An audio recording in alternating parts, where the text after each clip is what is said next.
Panini qui nous refait le coup du blind pack pour le troisième numéro de Ultimate Universe. Est-ce que ce sera le blind pack de trop ou est-ce que ça va encore affoler les compteurs? Et bienvenue dans l'Actu Comics, votre émission comics qui vous donne tous les jours des nouvelles de la planète comics et qui vous donne toutes les meilleures infos triées sur le volet et débriefées ensemble. Et oui, vous l'avez vu dans les big news, Panini a annoncé qu'à l'occasion de la sortie du troisième Ultimate Universe, le premier il est là, il est sorti, il est toujours disponible, le numéro 2 vient de sortir et c'est déjà un succès, ils allaient nous reproposer un blind pack avec pas moins de 6 couvertures. 6 couvertures pour évidemment tenter de trouver celle qui vous plaira.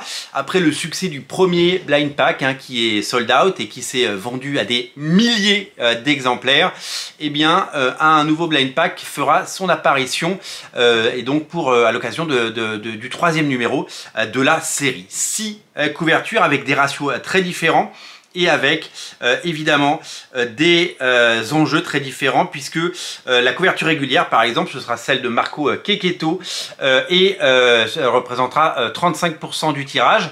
Il n'y aura pas que du Spider-Man puisque les autres séries, vous le savez, qui font qui alimentent ce magazine auront aussi droit à leur couverture, donc il n'y aura pas 6 couvertures Spider-Man comme la dernière fois. La deuxième couverture c'est une couverture des Ultimates par le fantastique Dick Irwan. Pourquoi Dick Irwan ne dessine pas plus d'intérieur? C'est un grand mystère. Ses couvertures sur Ultimate sont magnifiques. On aura le Black Panther par Clayton Crane, 15% du tirage. Je ne vous ai pas donné le chiffre pour la Dick Irwan, c'est 15% du tirage. Nick Bradshaw nous fera des Avengers à l'ancienne pour 15% du tirage. Pour les fans d'Ultimate X-Men, et ils sont nombreux, d'ailleurs c'est assez étonnant de voir que énormément de gens découvrent cette série et prennent un plaisir malgré les critiques qu'il a pu y avoir, ce sera 10% du tirage. Et enfin Chris Samnee sur Spider-Man, c'est une des plus belles couvertures. Évidemment, vous pouvez aller voir ces couvertures en grand sur les réseaux sociaux de Panini. Ce sera 10% du tirage. Voilà, donc 6 couvertures pour évidemment asseoir le succès de Ultimate Universe. C'est très malin de façon marketing de proposer des incentives, comme on appelle ça, c'est-à-dire des choses poussant à peut-être nous faire acheter et en tout cas à mettre en avant et à animer ce marché qui en a bien besoin à partir du numéro 3. Numéro 1, ça marche bien, il y a eu le blind pack, tout va bien. Avec la masse de lecteurs qu'il y a eu pour le premier numéro, le deuxième numéro va certes se vendre un petit peu moins parce que vous allez l'acheter qu'une fois. Il y a plein de gens qui ont acheté le numéro 1 plusieurs fois. Moi j'en ai acheté 2 par exemple. Typiquement j'ai acheté qu'un numéro 1. Voilà. Donc du coup je me retrouve avec ça fait 2 fois moins de ventes quoi. Donc du coup c'est quand même problématique. Donc comment faire quand on est éditeur pour redonner un coup de projecteur, redonner, redynamiser le marché, redonner quelque chose? Ils nous refont le coup du blind pack. Donc qu'est-ce qui va se passer? Certains d'entre vous vont pas refaire évidemment le coup d'en acheter 4, 5, 6 ou 1 ou 2.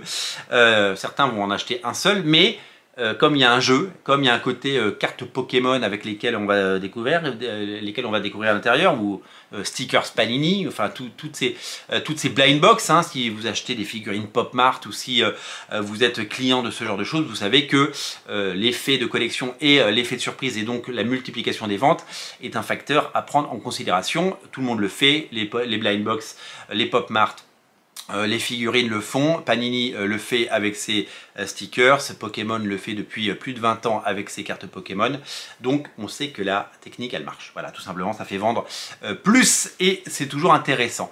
Donc ça va vendre un petit peu moins peut-être que le 1, mais ça vendra peut-être autant que le 2, ce qui veut dire que le comics se maintiendra. Et c'est-à-dire que ce niveau de quelques milliers de lecteurs, qui évidemment assure la pérennité du titre, je ne suis pas inquiet pour la pérennité du titre, mais ça permettra d'avoir sur la durée et sur la longueur des ventes stables, ce qui est toujours appréciable pour les éditeurs. A contrario, il pourrait y avoir un rejet total en disant c'est bon, vous nous avez fait le coup une fois, Ça marche, ça a marché avec Miles Morales l'année dernière, ça a marché il y a quelques mois avec Ultimate Universe numéro 1. Vous n'allez pas nous faire le coup tous les 3 mois et peut-être qu'il pourrait y avoir une sorte de rejet du marché. Ça, c'est trop tôt pour le dire et je ne crois pas à cela. Je suis persuadé que évidemment que ça ne se vendra pas autant que le 1, parce qu'un numéro 3, blind pack ou pas, ne se vendra jamais autant qu'un numéro 1. Par contre, ça peut évidemment aller matcher les chiffres du numéro 2, ce qui serait une formidable façon de proposer les choses. D'autant que si eh bien, Panini continue de proposer eh bien, ces bouquins, eh bien, ça risque de, évidemment, créer un effet de collection. Je vous explique. Pas plus tard qu'hier, samedi, j'étais à Paris, je suis allé faire mes courses de Noël. J'ai notamment acheté pour offrir, et je l'avais dit dans une vidéo et je l'ai fait, je suis allé acheter un Weapon X, l'arme X Wolverine que j'ai déjà, mais j'en ai acheté un pour l'offrir. J'ai acheté 2-3 comics en VO chez La Momie Comics. Et donc du coup, je suis allé voir le rayon français qui donne toujours très envie. Et qu'est-ce que j'ai vu à côté les deux Ultimate Universe et le Ultimate Invasion. Les 3 étaient à côté, c'est-à-dire que d'habitude, sur ces soft covers, sur ces 100% souples, eh bien, on pourrait croire que les libraires les renvoient, voilà, qu'ils ne les gardent pas parce que c'est... autrefois c'était du consommable, autrefois c'était du périodique, autrefois c'était du kiosque et donc du coup ils les renvoyaient s'ils avaient la possibilité de faire des retours. Là ils les gardent parce qu'il y a un effet de collection, évidemment ça c'est disponible en second tirage et ça c'est disponible en premier tirage. Donc avec la sortie du 3, on peut imaginer que les libraires comme évidemment La Momie mais tous les libraires de France qui proposent ces titres, qu'ils soient spécialisés comics ou juste spécialisés BD ou juste des magasins culturels, eh bien ils proposent ces bouquins et que le troisième soit à côté pour que, eh bien, si vous avez entendu parler de ce nouvel univers Ultimate dont tout le monde dit le plus grand bien, eh bien peut-être que vous soyez tenté de prendre le 1, le 2 et le 3 en même temps. Là, actuellement, vous pouvez prendre le 1 et le 2. Est-ce que vous allez craquer pour eh bien, ce troisième blind pack? Est-ce que c'est quelque chose qui va vous intéresser? Est-ce que c'est quelque chose qui vous séduit ou qui vous agace? Dites-le nous en commentaire. Et moi, je vous remercie d'être si nombreux à regarder les Actu Comics. Et je vous dis à très bientôt pour une nouvelle Actu Comics. N'oubliez pas de vous abonner à la chaîne. Je vous dis à bientôt, je vous dis salut, je vous dis bye bye, salut, bye bye.